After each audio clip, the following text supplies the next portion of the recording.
Hey everyone, it's the amazing Ryan here again, and today we're gonna do a little redemption video on this guy. Be quiet. Yeah, be quiet. Quiet on the set. So we're gonna do a little redemption video for this guy. Shh. And we're gonna bring it back to life. All right, you guys might remember this guitar. This was an epic fail. I had cracking in the paint. The switch only works in the top position because it's got a bad potentiometer, thanks to the folks at Toneshaper who sent me a defective kit. So we're going to get rid of all this Toneshaper bull crap, and we're going to put in a Kaish wiring kit, which is pre-soldered, and it's a much better quality kit in my opinion. All right, so we are inside, and I do want to point out that I did my own wiring, used my own wires when I wired this. I did not use the Toneshaper wiring. I don't like vintage style wiring. I like more modern style wiring. I did use their capacitors, resistors, pots obviously, and their switch, but the wiring is correct. I've gone over it with a fine-tooth comb. I've deduced that this pot is just no good.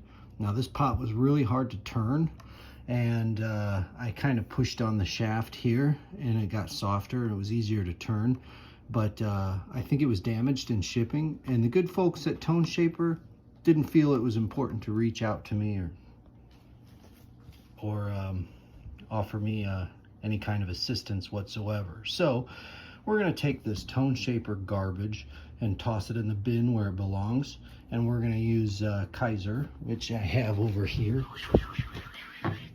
Or I'm sorry, Kaish. Sorry if I've been saying it wrong. Kaish. Now, this is made in China, but it's pre-wired, and it's ready to rock and roll, and it's going to be a better overall product than the Toneshaper because it's going to work. So there it is, folks. The pots all fell apart as I was removing them. Not surprised. Not surprised. As you can see, the guitar has been gutted. I got the two wires for, you can see this here. Notice that? I barely put any pressure on it and it just snapped off. Snapped off the pot. Well, boo-hoo. They're garbage pots anyway, from a garbage company that make garbage products. Toneshaper, all you had to do was reach out to me and say, hey, we're sorry, we sent you a defective pot, here's another one. But no, you guys were like, oh, that sucks. So yeah, anyway, that's why we're not going to buy Toneshaper products anymore, and I recommend that my viewers not buy them either. So that's that. I've got it ready to take the I know I should take the strap off, but I've got strap blocks on there and it's just a pain, so I'm leaving it. I've got the strings pushed out of the way so I can remove the pickups. The reason I got to move the pickups is to get access to feed the wire for the switch. So that. All right, the pickups are out. I went ahead and fully removed them just because I don't want them in the way, and because this guy, because it is pre-wired, is pretty bulky, and I need the tunnel to be void of any obstruction. I'm using big words here. All right, so let's get this switch in place. Beautiful.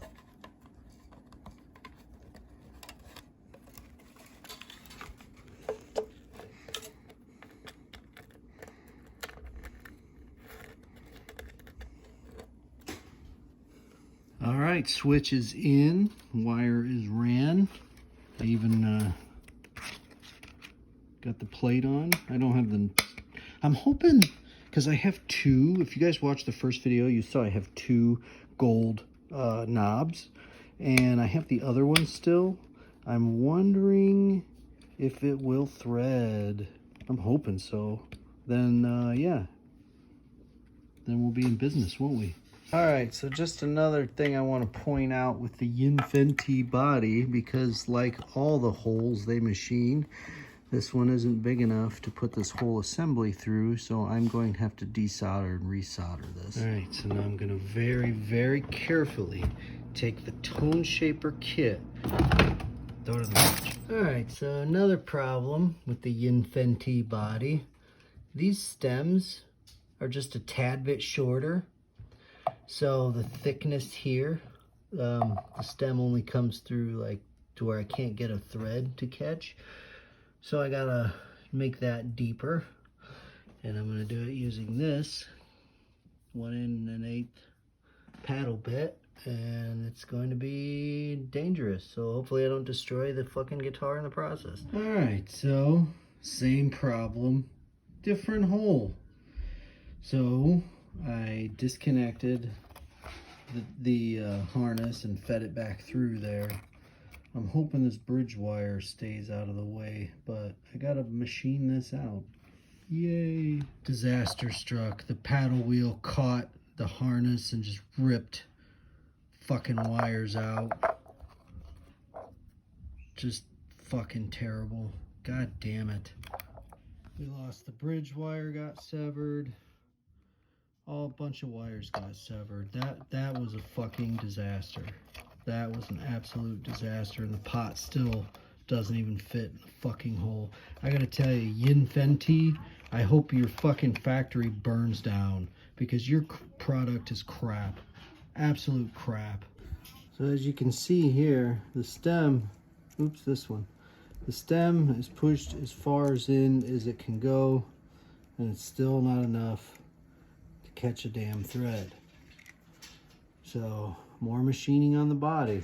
All right, so the hole is now wallowed out so fucking big that the nut and the washer slide right through when it's bolted up. So I gotta make this hole smaller with fucking wood putty. Bon call. Here we go again. Fuck you and Yinfente and your bullshit kit. All right, so I put some wood putty in the hole, making the hole smaller again. We'll see how this works out. You guys, I don't have a lot of high hopes for this. This is an epic fail, even more than the first time. The people at Yinfente do not know how to machine a guitar body. They just don't. They get the outside finish beautiful, but all the important things like where the pots need to be seated, where the switch needs to be seated, it's like they don't even care. It's like they just want to take your money and then sell you a product that looks like it's good. Then you find out when you're building it that it's junk. So if the Yinfente manufacturing plant were to burn down, that would not be a shame. All right, so I think I fixed my fuck up.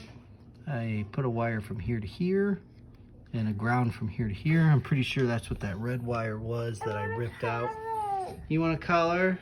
Okay, go color. Anyway, yeah, that's where I'm at. Okay, so I got the strings on, bridged together. I did find my other little gold knob, and it fits on there all loosey-goosey. So that's a bummer. Gonna use a little glue and glue that sucker on there because I want it gold. So anyway, here's what you missed. Got everything sawed. I redid this ground because I wasn't happy with the old one had gotten chewed up by the paddle bit, but I got everything wired. I tested it on the amp already. Everything is proper.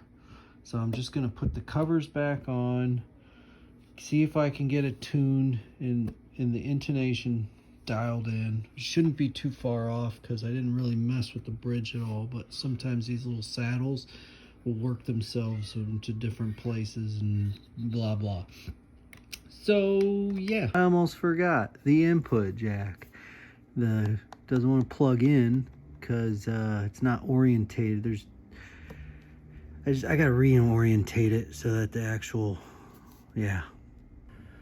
All right, so knobs are on. It's tuned.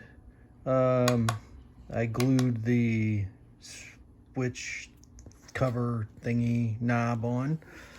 Just gotta put the back covers on and it'll be set. And there's one more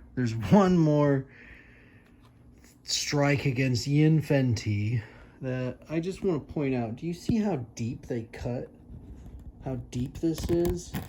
So when the cover, which I have over here, when the cover goes on, it's like a mile deep down in there. So there's no bueno.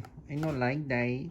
Done. As you can see, there's the huge overlap because they machined it down too far, but it's done. We're gonna jam it now and see how it sounds all put together. I've been wanting this. This was my dream guitar build. I literally pictured this guitar in my head and wanted to build it so bad.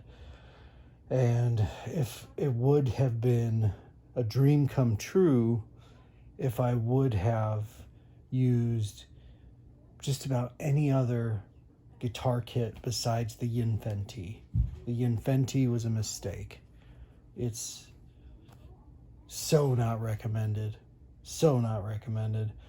But I think I finally got it to where I have a playable, fully functional guitar. So let's see what happens.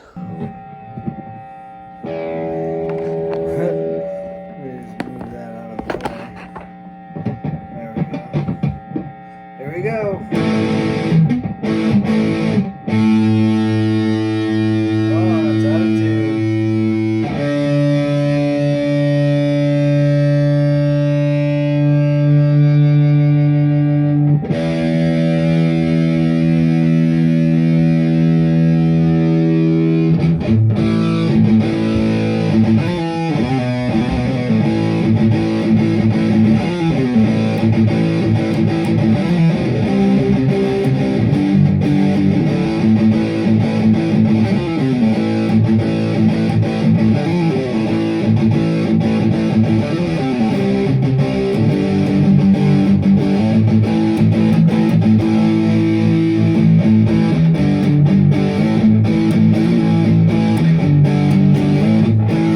Not bad.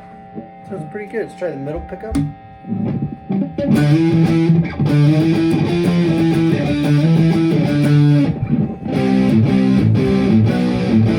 a little out of tune. But, yeah. Alright, well, that's that. It's done. I give it 4 out of 5 stars. I would give it 5, but I had so many problems with it. There's a bunch of flaws, like the hole right there, the cracking in the paint, and just the overall. God, I spent so much money on this build. This build was like $500, and I got the same quality of guitar I got out of a Leo James kit with just some better pickups. So it's nobody's fault but my own. I took a gamble. I ordered the Yinfente body and neck, and the Yinfente body and neck is so not recommended. Please don't buy it. Don't buy it. If you buy it, just return it. Okay, I tell you what, this is what I want you to do. Buy one, then return it and tell them it sucks. And then hopefully that'll put them out of business. Because what they sell out of the box looks gorgeous, looks great, looks ready to rock and roll, but it's not. It needs a ton of work. So don't buy the Yinfente body. Don't be a sucker like me. It took me fucking so much machining in the wood machining to get it to work that it just wasn't worth it. So anyway, this is it. My dream guitar was a total nightmare, and I'd give it 5 stars if it weren't for the bad taste in my mouth left from it. But anyway, like, subscribe, all that stuff. Yay, peace out, bye.